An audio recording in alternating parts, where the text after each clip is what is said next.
दरअसल यहाँ पे जो है छात्र को छात्र नहीं एक प्रॉब्लम समझा जाता है, एक समस्या समझा जाता है जिसको लाठियों के द्वारा सुलझा दिया जाता है। इस तरीके से जो है डोमिसाइल नीति लागू करने की बात को लेकर जो सड़क पे आए थे और किस तरीके से जो है सरकार की तरफ से लाठियां चलाई गई थी उन छात्रों पर। किस बात की राजनीति, काहे का लोकतंत्र और किस बात का चुनाव को फिर भी बातें समझ में नहीं आ रही हैं तो एक चुल्लू पानी लीजिए और उस पानी में डूब के मर जाइए। तो भारत का शिक्षा तंत्र कितना खराब हो चुका है उसका अंदाजा आप इस चीज से लगा सकते हैं। जब नेताओं को वोट चाहिए होता है तो पोलिंग बूथ को आपके मोहल्ले के पास ला दिया जाता है। 10 से 15 मीटर की दूरी पे पोलिंग बूथ हो जाया करता है और तब भी अगर परेशानी आती है तो एक सरकारी गाड़ी का व्यवस्था किया जाता है जिसके द्वारा जो है आपको घर से खींचकर पोलिंग बूथ तक पहुंचाया जाता है, क्योंकि एक भी वोट छूटना नहीं चाहिए।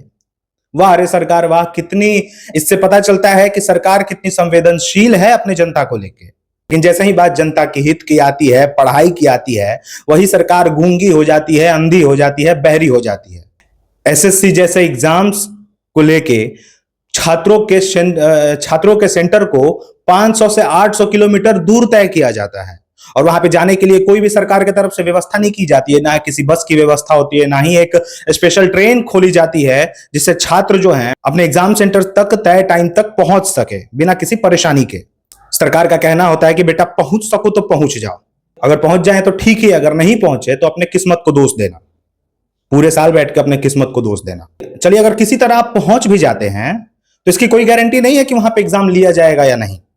कहीं पेपर लीक, कहीं सर्वर डाउन की प्रॉब्लम, कहीं जो है एग्जाम ही रद्द कर दिया जाता है और इसके लिए सरकार की तरफ से कोई भी जवाबदेही नहीं आती है। उल्टा जब छात्र इसके विरोध में आवाज उठाते हैं उनके साथ ऐसा सलूक किया जाता है, लगता है वो छात्र नहीं बल्कि वो एक देशद्रोही है, वो एक आतंकवादी है। आतंकवादियों के समान जो है उनके साथ व्यवहार किया जाता है, उन पर लाठियां चलवाई जाती हैं। दरअसल यहाँ पे जो है छात्र को छात्र नहीं एक प्रॉब्लम समझा जाता है, एक समस्या समझा जाता है जिसको लाठियों के द्वारा सुलझा दिया जाता है।